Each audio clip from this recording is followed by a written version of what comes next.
রাহমাতুল লিল আলামিন নবী আমার ঘোষণা করে উম্মত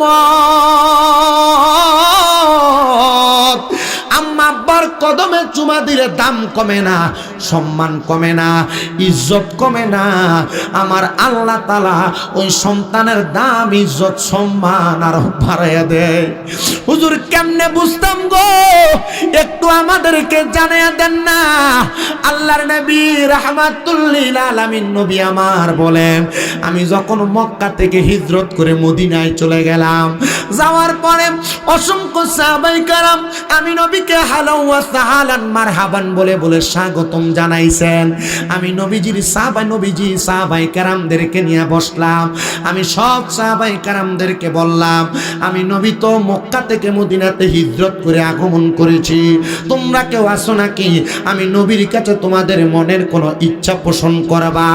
ডাক দিয়া বলে, ইয়া রাসূলুল্লাহ, ও মায়ার নবী, অন্য কোনো ইচ্ছা না, আমার ইচ্ছা হলো আপনি নবী যেদিন মদিনা থেকে আবার মক্কাতে ফিরে যাবেন, নবীজি আপনি আমাকে আপনার সাথী বানায়া মক্কায় নিয়ে যাবেন। নবী আমার বলে, সাহাবী তুমি কেন আমার সাথে মক্কায় যেতে চাও?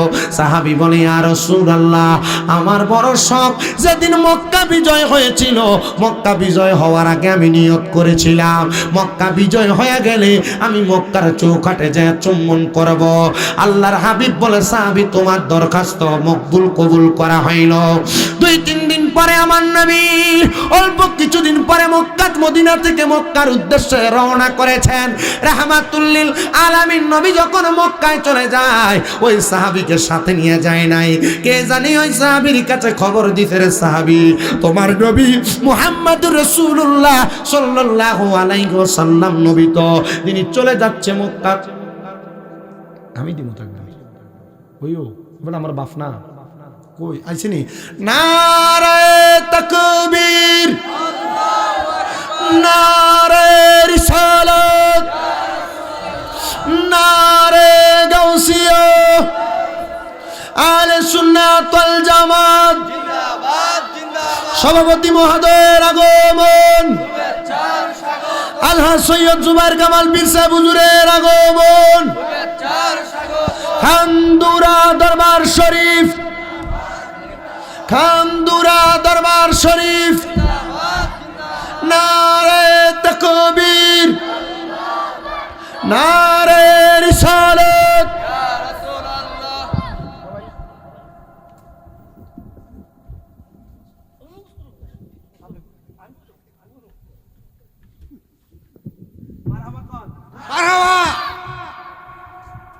আমি আমার বাইরে ক্লাস করতাম।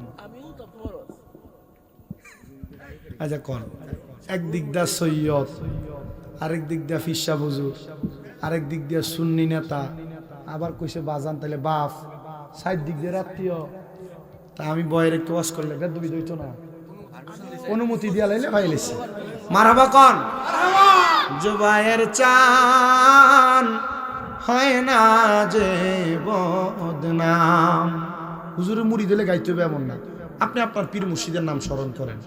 মুর্শিদ চান হয় না যে বদনাম, আরে আল্লাহ রাসূল পাইতে আমি বায়াত হইলাম, বলেন আল্লাহ রাসূল পাইতে আমি বায়াত হইলাম। মুর্শিদ চান হয় না যে বদনাম, মুর্শিদ চান। ওরে তরিকতের আমল করে কত বাই গেল উপরে গো, আমায় রাইখো সুনজরে মুর্শিদা মারা মল নাই, বলে না আমায় রাইখো সুনজরে মুর্শিদা মারা মল নাই। মুর্শিদ চান হয় না যে বদনাম, মুর্শিদ চান হয় না। ওরে তুমি যেদিন যাবে চলে আমরা রে রাইখো নজরে গো, তুমি যেদিন যাবে চলে বাজান আমরা রে রাইখো নজরে গো, রাইখো তোমার চরণে তলে মুর্শিদ প্রাণ ভরে দেখিতাম বলেন, রাইখো তোমার চরণে তলে মুর্শিদ প্রাণ ভরে দেখিতাম মুর্শিদ চান হয় না যে বদনাম, মুর্শিদ হয় না যে বদনাম, বলো আল্লাহ রাসূল পাইতে আমি বায়াত হইলাম, বলেন আল্লাহ রাসূল পাইতে আমি বায়াত হইলাম, মুর্শিদ চান হয় যে বদনাম, মুর্শিদ চান হয় না যে বদনাম। জবান বন্ধ নাই, জোরে কোন আল্লাহু আকবার। আমার বাবাজিরা বন্ধুরা, আমি ডাইনে বামে না যায়া ডাইরেক্ট আমার আলোচনার ধারাবাহিকতাটা রক্ষা করি। কে জানি আইসা নবীজির ওই সাহাবীর কাছে খবর দিল, সাহাবী আমার নবী মুহাম্মদ মুস্তাফা আহমদ মুস্তাফা সাল্লাল্লাহু আলাইহি ওয়াসাল্লাম নবী তো তোমারে ফেলায়া একা একা মক্কাতুল মুকাররমাতে চলে যাচ্ছে। ওই সাহাবী বলেন, আমার হাতের মধ্যে পানির একটা পাত্র ছিল, ভাণ্ড ছিল, একটা মস্ক ছিল, আমি পানির মস্কটা ফেলে দিলাম, দৌড়ে রাহমাতুল লিল আলামিন নবীর দরবারে চলে গেলাম, নবীর সামনে চলে গেলাম, আমি আমার নবীর সামনে যেয়ে দাঁড়াইলাম, আর আমার হাতগুলো এইভাবে লাটানায়া আমি আমার নবীকে বললাম, ফিদাকা আবি ওয়া উম্মি ইয়া রাসূলুল্লাহ, আমার মা আমার আব্বা জান আপনার কদমে কোরবান হোক। নবী আপনার সঙ্গে আমার ওয়াদা ছিল, আপনি যখন মক্কায় যাবেন আপনি আপনার সাথী বানায়া আমারে মক্কায় নিয়ে যাবেন, কিন্তু আপনি নবী তো একা একা মক্কায় চলে যাচ্ছেন, নবী কেন গো, কারণ কি? নবী আমার বলে, সাহাবী আমি নবী 3 দিন খবর নিলাম, পরপর 3 দিন আমি খবর নিয়ে দেখলাম তুমি বাড়ির মধ্যে তোমার বৃদ্ধ আম্মা জানের খেদমতের মধ্যে বিরাজমান আছো, তোমার আম্মা জান অসুস্থ, তুমি তোমার আম্মা জানের খেদমত করতেছ। দ্বিতীয় দিন খবর পাঠাইলাম তোমার জন্য, সাহাবায়ে কেরাম দেখেছে তুমি মদিনাতুল মুনাওয়ারাতে আসতে পারো নাই, তুমি তোমার বৃদ্ধ অসুস্থ আম্মা জানের খেদমত করতেছ।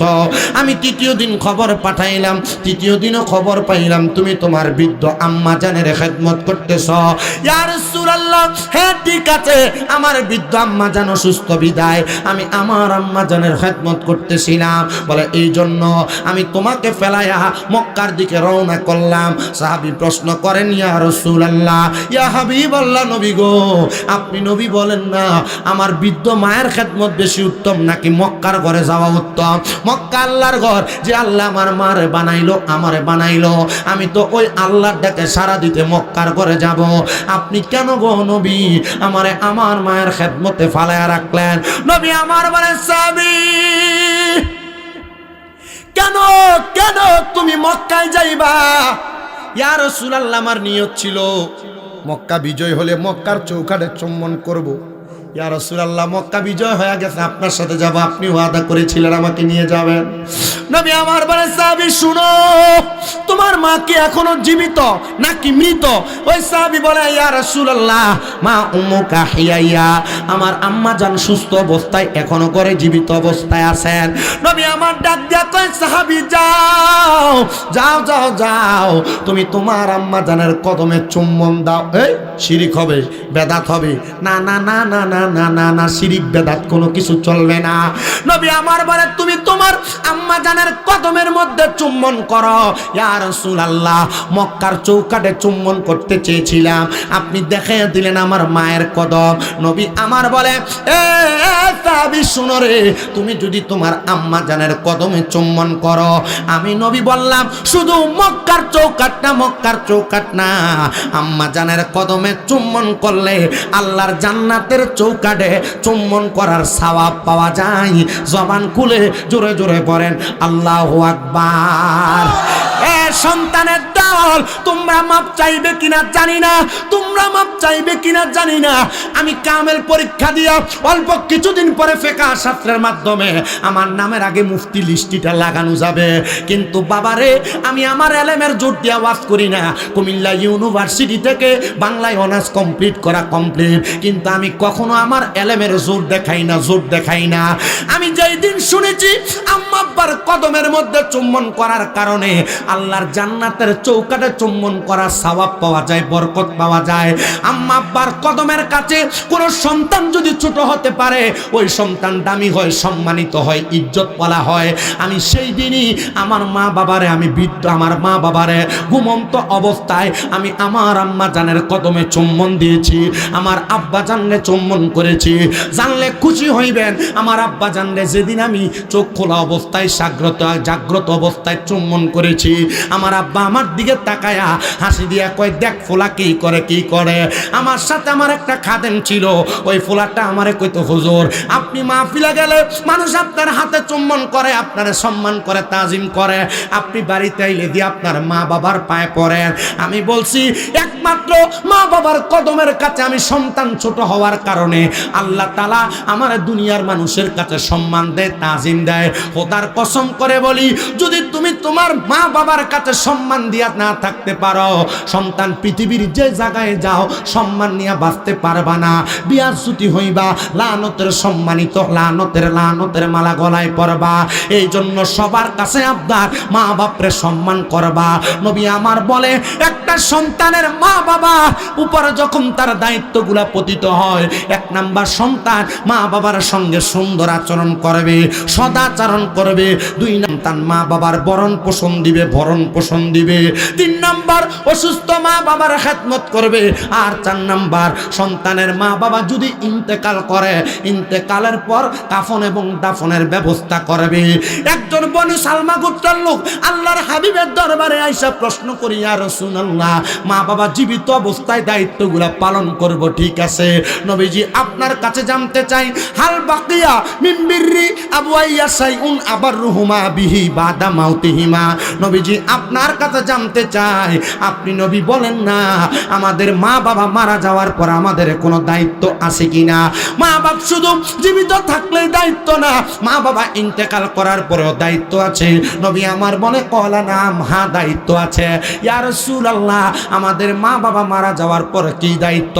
নবী আমার বলে, এক নাম্বার আসসালাতু আলাইহিমা, তোমার মা বাবা মারা যাওয়ার পর তোমরা তোমাদের মা বাবার জন্য দোয়া করবা। মৌলবী কয় দোয়া কইরো না, জানাজা দেওয়ার পর লাশ দিয়া দৌড় মারো। আর নবী কয় দোয়া করবা। এবার আপনারা কন, নবীর কথা মানবেন না ফটকা মৌলবীর কথা মানবেন?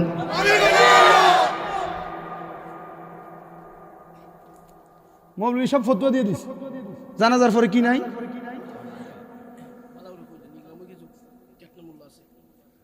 আমি চ্যালেঞ্জ দিচ্ছি, যদি কোনো মৌলবী সাহেব শুনে থাকেন, আর নচেত আমার এই কথাগুলো রেকর্ড করেন, মৌলবী সাহেবকে আমার একটা হাদিস পড়তেছি, হাদিস শরীফটা শোনায় দিবেন। যদি জানাজার নামাজের পর এখন থেকে আর কয় যে দোয়া নাই, লাস্টার খাট্টার এমনি ধর্মের খাবলা দিয়া, আমার মা বাবার জানাজার নামাজের পর আমি দোয়া করবো, তোর ব্যাপারে কি কথা? ঠিক আছে? আল্লাহর নবী বলেন, এক নাম্বার হাদিসে মুবারাকাম নবী আমার বলেন, ইজা সাল্লাইতুম আলাল মাইয়িতি ফাখলিসু লাহুদ দুআ। বলে হুজুর কি বললেন, বুঝলাম না, শোনেন বাইঙ্গা বলি।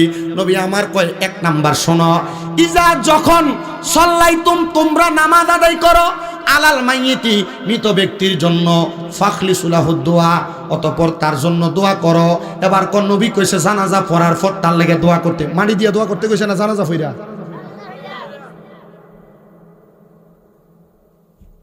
কোন সময় দোয়া করার কথা কইছে? কে কইছে? মৌলবী কইলে যে মৌলবীরটা মানে কি সূরা আছে? এখন থেকে দোয়া থাকবে না যাবে? আছে। এবার শুনেন, যে সন্তানেরা মা বাবার জন্য দোয়া করার ব্যাপারে অলসতা করে, রহমতের নবী বলেন, ওই সন্তান জালেম। কে? যে সন্তান তার মা বাবার মরার পরে দোয়া করে না। কি কইছে? জালেম। তাহলে 1 নাম্বার যে হাদিস শোনাইছি বনু সালমা গোত্রের ওই হাদিস এখনো বাকি। 5টা দায়িত্ব মা বাপ মরার পরে। কয়টা দায়িত্ব? 5টা। তার মাঝে আরেকটা হাদিস বলছি, যখন তোমরা মৃত ব্যক্তির জন্য জানাজা পড়বা তখন তার জন্য কি করবা? দোয়া করবা। কার কথা? নবীরই কথা। ইয়া রাসূলুল্লাহ আর কি করব? নবী আমার বলে 2 নাম্বার ওয়াল ইস্তিগফারু লাহুমা, তোমরা তোমাদের মা বাবার জন্য ক্ষমা প্রার্থনা করবা। 7 দিন, 40 দিন, 9 দিন, 15 দিন বাৎসরিক করা বেদাত, 7 দিনের খানা করা বেদাত, 40 খানা করা বেদাত, এমন ফতুয়া দেয়। কিন্তু 7 দিনে 40 দিনে ডেক্সি করে বিরিয়ানি ডেরাইন দেয়, তারা মাদ্রাসা দিলে দাও। কথা কয় না কে?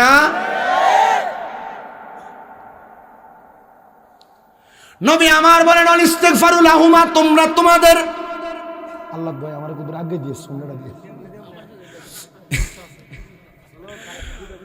তোমরা তোমাদের মা বাবার জন্য ক্ষমা প্রার্থনা করবা। আবার আপনারা আমার একটা কথার উত্তর দেন, যখন আপনার এলাকার মধ্যে কোরআন খতম করান, আপনার এলাকায় মা বাবা মারা যাওয়ার পর 7 দিনের দিন 40 দিনের দিন কুল খতম পড়ে না?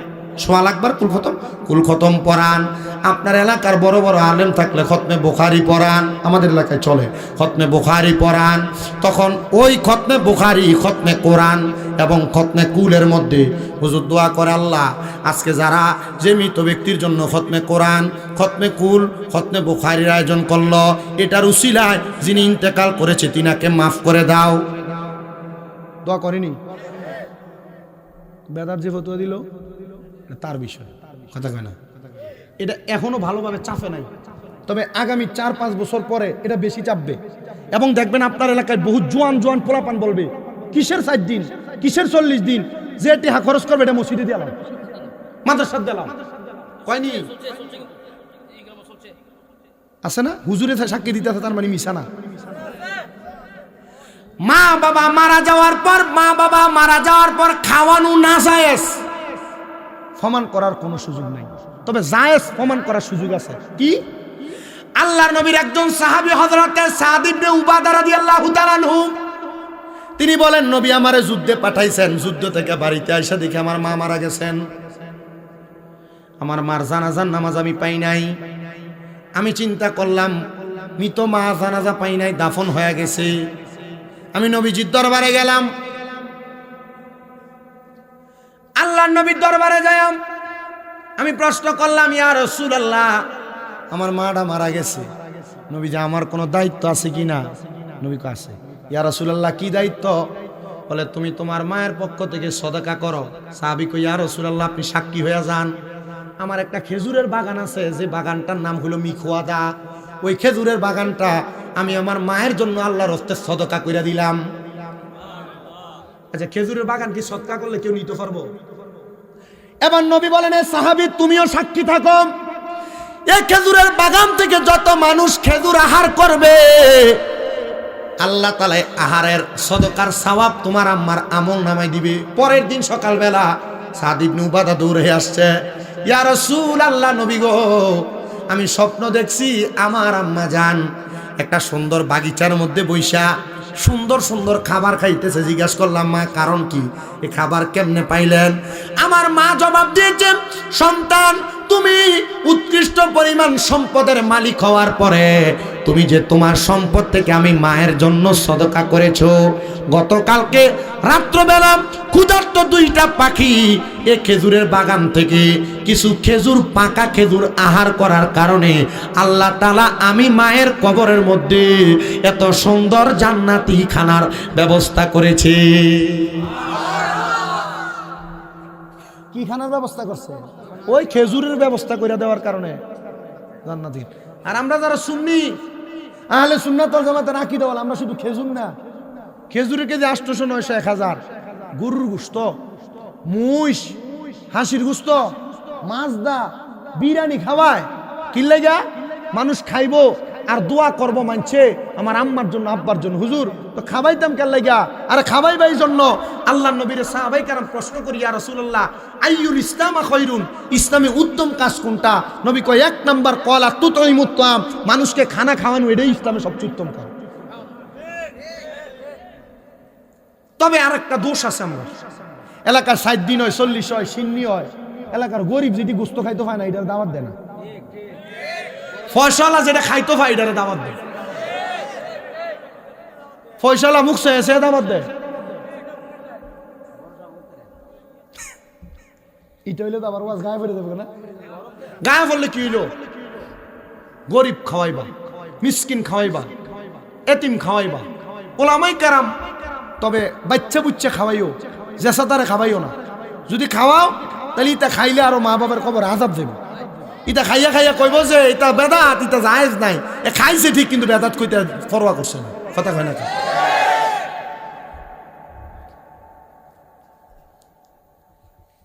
এক বেডি বুড়ো হয়ে গেছে গা,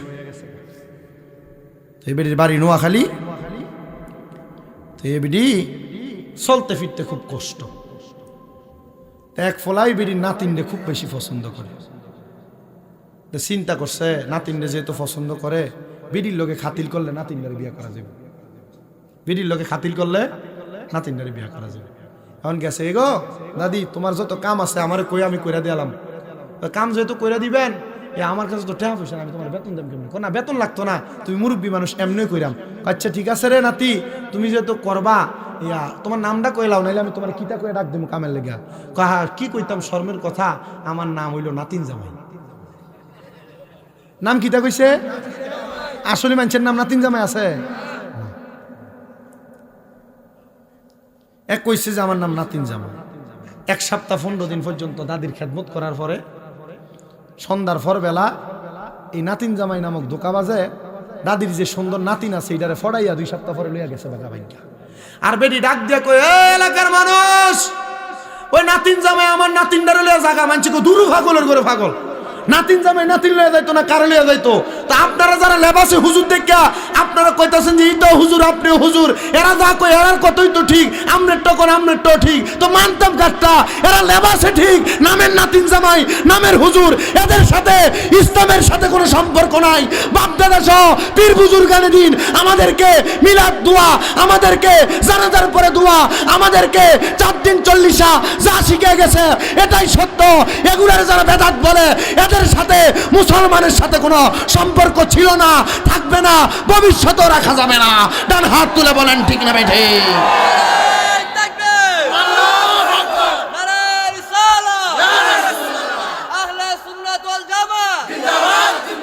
এটি নাতিন জামাই নামক মাইয়াসু কথা কয় নাকি লেগা? ইতার লগে কি সম্পর্ক রাখবা না ছাড়বা? ইতার লগে তুমি কি সুন্দর বইয়া বইয়া চা খাও, চা খাবাইলে তুমি পাগল হয়ে যাবে, শয়তান তোমার। খাবাই না, খাওয়াই তো ইতা ইতা খাওয়াই না বিদয় তো 4 দিন 40 বেদাত করে। আবার সুন্নিরা খাবাইলে ইতার তার বিদয় যায় সামনের কাতারে বইতে ফিসাবের দরবার মুখটা বাইন্দা দিয়ে বিরিয়ানি ভেলাটা লইয়া বই। এটা আমি জানি বুঝি, আল্লাহ আমরা এইগুলো থেকে হেফাজত করে। আমি একটু আপনাদেরকে বলি তাহলে 2 নাম্বার দায়িত্ব মা বাবার জন্য ক্ষমা প্রার্থনা করা। যারা মা বাবার জন্য দোয়া করে না, ক্ষমা প্রার্থনা করে না, এদেরকে জালিম রূপে কবরে ওঠা লাগবে। এখানে অনেক মুরব্বীরা আছেন, অনেক বয়স্ক মানুষরা আছেন, এমন অনেক দাড়ি পাকা মানুষ আছেন, মা বাবার গোরস্থানের সামনে নিয়ে যদি বলা হয় বাপমার কবর কোনটা দেখায় দাও চিন্তা না, অনেকে আছেন। অনেক সন্তান আছে মা বাবার মাটি দিয়ে আসার পর 1-2 বছর হয়ে গেছে এখনো পর্যন্ত কবরের পারে যায় না। শোনো মুসলমান, নবী আমার ঘোষণা করতেছেন কোন সন্তানের মা মারা যাওয়ার পরে, বাবা মারা যাওয়ার পরে প্রত্যেক দিন আসরের নামাজের, বৃহস্পতিবার আসরের নামাজের পর থেকে শুক্রবার জুমার দিন মাগরিবের নামাজের আগে ওই সন্তান যদি তার মা বাবার কবরের সামনে দাঁড়ায়া যায় আর হাত তুলে তুলে দোয়া করে, রব্বির হামহুমা কামা রব্বায়ানি সগীরা ওয়া কুর রব্বির হামহুমা কামা রব্বায়ানি সগীরা। আল্লাহর নবী বলেন, দুনিয়ার মানুষ শুনো, কেমন কেমন এই দোয়াটা জানো? নবী গো কেমন বলেন না? নবী আমার বলেন, সমুদ্রের মধ্যে ডুবে যাচ্ছে এমন একটা ব্যক্তি হঠাৎ করে একটা নৌকা নিয়ে তারে উদ্ধার করলে ওই ডুবন্ত ব্যক্তি যেমন খুশি হয়ে যায়, একটা মৃত মা বাবা বংশের মানুষের জন্য দোয়া করলে ওই মৃত ব্যক্তিরা তার চাইতে আরো বেশি খুশি হয়ে যায়। এ সন্তান শোনো,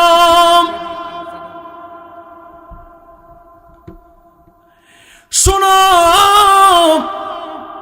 নবীজির মদিনাতুল মুনাওয়ারার একবারে পাশে পূর্ব দিকে একটা দরজা আছে, যেই দরজাটার নাম হলো বাবে জিব্রাইল। হযরত জিব্রাইল আমার নবীর সঙ্গে কথা বলার জন্য যে দরজা দিয়ে আগমন করতেন সেটা।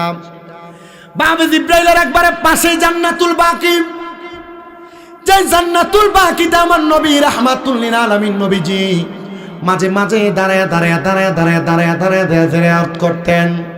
হযরত ওসমান জি নূরাইন রাদিয়াল্লাহু তাআলা আনহু বলেন, একদিন আমি ফজরের নামাজের পরে আমার নবীর জন্য অপেক্ষা করতে, আসরের নামাজের পরে নবীর জন্য অপেক্ষা করতে লাগলাম।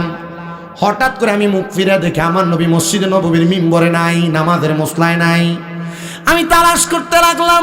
হযরত উকাবা রাদিয়াল্লাহু তাআলা আনহু আমারে বললেন, আমার নবী বাবে জিব্রাইল দিয়ে বের হইলেন।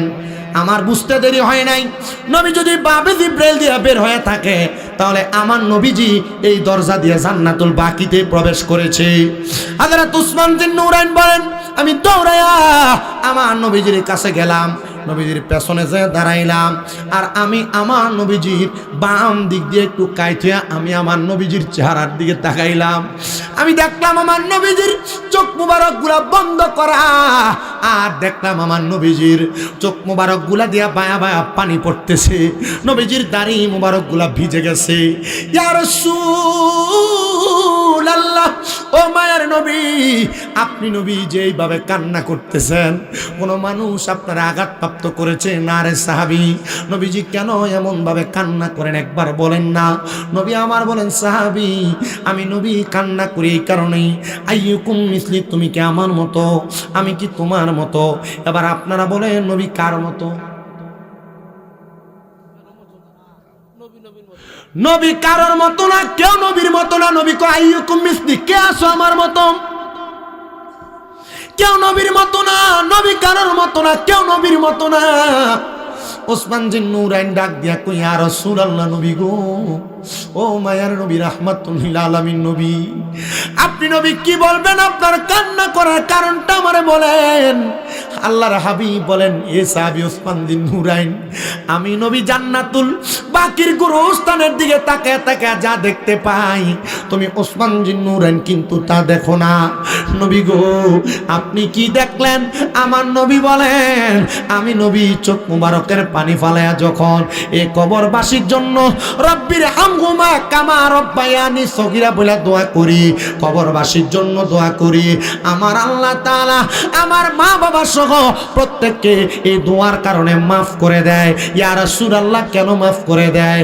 নবী গো, আমার দয়াল নবী বলে, শুধু মাফ করে না, আমি নবী ঘোষণা করে দিলাম, কিয়ামতের আগ পর্যন্ত কোন মানুষ যদি কোন মানুষের কবরের সামনে দাঁড়ায়া যায় আর তাদের জন্য ওয়াল ইস্তিগফারু লাহুম আর অন্তর্ভুক্ত হয়ে ক্ষমা প্রার্থনা করে, ওই কবরবাসীগুলার কবরের আযাব আমার আল্লাহ তাআলা ওই দুয়ার বরকতে মাফ করে দেয়। তখন ওই মাফ পাওয়া বান্দাটা ফেরেশতাদেরকে প্রশ্ন করে, এ ফেরেশতা, তোমরা বলো না বলো না বলো না, আমাদের কবরের আযাব কেন মাফ করা হইল?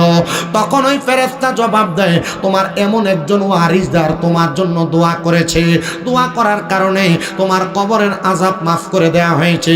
তখন ওই কবরবাসী কবর থেকে বলে, এ ফেরেশতা, আল্লাহর দরবারে বলো না, ওয়া মাগফিরাতু লাহুমা, যারা আমার জন্য দোয়া করেছে আমার আল্লাহ যেন তাদেরকেও মাফ করে দেয়।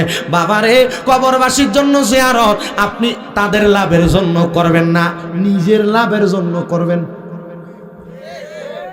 কবর জিয়ারত কার লাভের জন্য করবেন? আপনার নিজের লাভের জন্য করবেন, নিজের লাভের জন্য করবেন, নিজের লাভের জন্য করবেন। এ মুসলমান, রাহমাতুল লিল আলামিন নবী বলেন, হে সাহাবায়ে কেরাম, 3 নাম্বার, ওয়া ইনফাযু আহাদিহিমা, তোমরা তোমাদের মা বাবার ওয়াদা পূরণ করবা, মা বাবার ঋণ পরিশোধ করবা, মা বাবা কারোর সঙ্গে কোনো ওয়াদা করলে ওয়াদাটা পূরণ করবা। 4 নাম্বার, ওয়াসিলাতির রাহমিল্লাতি লা তুসালু ইল্লা বিহিমা, তোমরা তোমাদের মা বাবার আত্মীয়দের সাথে সম্পর্ক বজায় রাখবা। এই যে 7 দিন করে 40 দিন করে বাৎসরিক মা বাবার জন্য দোয়া ফরায়, আত্মীয় স্বজন দাওয়াত দেয় না? দেন কিনা? নবীজি বলতেছেন, ওয়াসিলাতির রাহমিল্লাতি লা তুসালু ইল্লা বিহিমা, তোমরা তোমাদের মা বাবার আত্মীয় স্বজনদেরকে দাওয়াত দিবা, মানে এদের সাথে সম্পর্ক বজায় রাখবা। বাবার বয়সী মুরব্বীদেরকে দাওয়াত দিয়া বাবার যে লুঙ্গি পরাইতেন একটা লুঙ্গি কিনা দিবেন। মাঝে মহিলাদের সাথে চলতো অথবা মায়ের বয়সী মহিলা, এদেরকে মাঝে মাঝে একটা কাপড় কিনা দিবেন। লাভ কি? লাভ হইল আল্লাহ তাআলা তোমার মা বাবারে এটার বিনিময়ে কবরে শান্তিতে রাখবেন।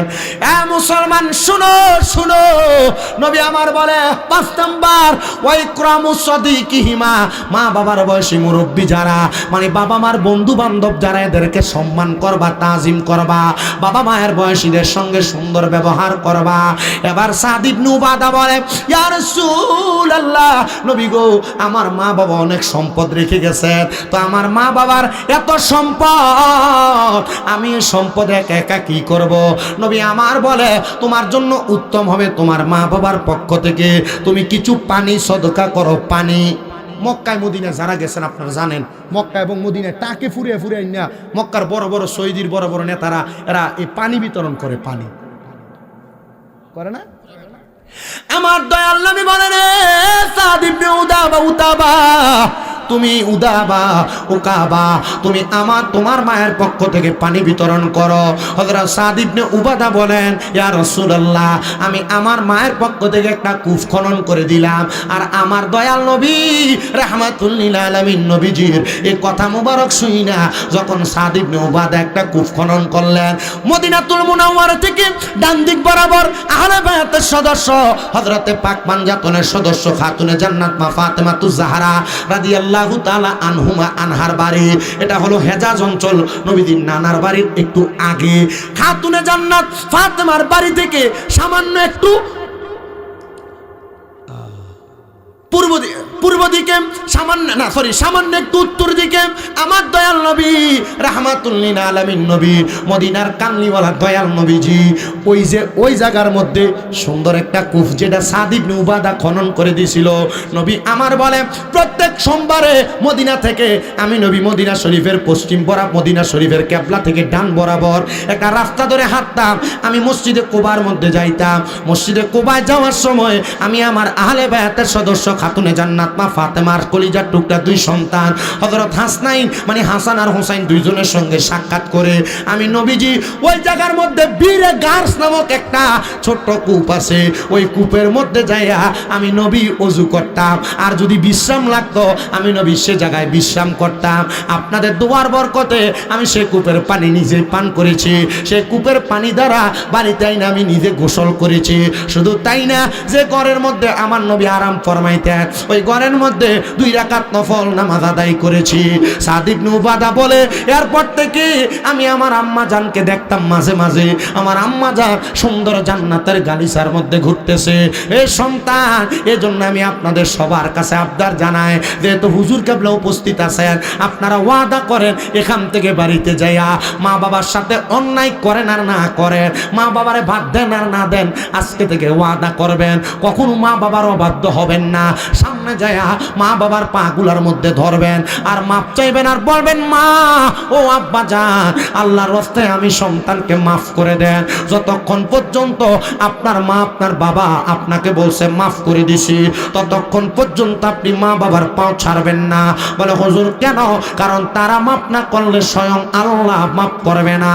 অনেক সন্তান চিন্তা করে হুজুর যাদের বাড়িতে আব্বা আছে তারা বাড়িতে যা বাবার পায়ে ধরে মাপ চাইবো।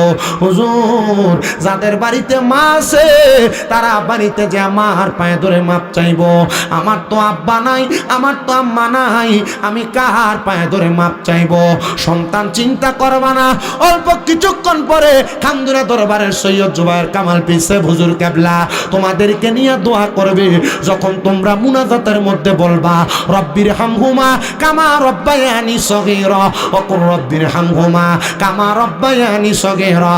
আল্লাহর নবী বলেন কোন সন্তানের মা মারা যাওয়ার পরে বাবা মারা যাওয়ার পরে ওই সন্তান যদি তার মা বাবার জন্য রব্বির হামহুমা কামা রব্বায়ানি সগীরা বইলা তার চোখের মণিকুঠার মধ্যে একটা মাছির মাথা পরিমাণ পানি চাইরা দিয়া কান্না করে, আমার আল্লাহ তাআলা ওই সন্তানের মা বাবার কবরের আযাব মাফ করে দেয়। ওই পানিটা মাটিতে পড়ার আগে আগে সন্তান জানি না কার মা মা কবরে কার বাবা কবরে, তোমরা মা বাবার কবরের সামনে যাইয়া পশ্চিম পিছ দিয়া মুখ বরাবর তাকায়া আম্মা আব্বার জন্য সব সময় দোয়া করবা। কিন্তু অনেকে আছে হুজুর আমার আব্বা আমার আম্মা বড় কষ্ট করে আমারে মানুষের মতো মানুষ করেছে, কিন্তু এখন আমার কাছে লাখ লাখ টাকা, কিন্তু আমি আমার আম্মা আব্বারে একটু ভালো খানা খাওয়াইতে পারি না, ভালো পোশাক পরাইতে পারি না। সন্তান চিন্তা করে দেখো রে, একবার চিন্তা করে দেখো, মা বাপ যদি বাইচা থাকতো, যদি তুমি প্রতি মাসে 1000 টাকার ফল কিনা খাওয়াইতা, 12 মাসে 12,000 টাকা তোমার মা বাবার পেছনে তোমার লাগতো। আরে মা বাপ যদি বাইচা থাকতো, মা বাবার যদি তুমি ভাত খাওয়াইতা, প্রতি মাসে যদি মা বাবার পেছনে 2000 করে টাকা লাগতো, তাহলে 12 মাসে তুমি 24,000 টাকা খরচ করা লাগতো। কিছুই তো লাগে না, মা বাবা কবরে যায় তুমি সন্তানরে বাঁচিয়ে দিছে। এ সন্তান আব্বা আম্মা তোমার লাখ লাখ টাকার জায়গা জমি দিয়া গেছে, যদি এগুলা না দিয়া যাইতো আর তুমি ভাড়া থাকতা পিয়াইন এলাকার গ্রামের ভিতরে, তোমার প্রতি মাসে যদি 5,000 টাকা করে বাড়ি ভাড়া লাগতো, সন্তান চিন্তা করে দেখো 1 বছরে তোমার 60,000 টাকা খরচ হয়ে যাইতো। সন্তান রে, ওই মা কবরে ওই বাবা কবরে তুমি কোনো খরচ করা লাগে না, আম্মা আব্বার জন্য যদি বড় একটা সিন্নি করতা, লাখ লাখ টাকা খরচ হয়ে যাইতো। সন্তান একজন শুধু দাঁড়ায় বলবা হুজুর আমার মা নাই, আমার আব্বা নাই, আমি যদি মা বাপরে খাওয়াইতাম আমার টাকাটা লাগতো, পয়সাটা লাগতো। হুজুর গো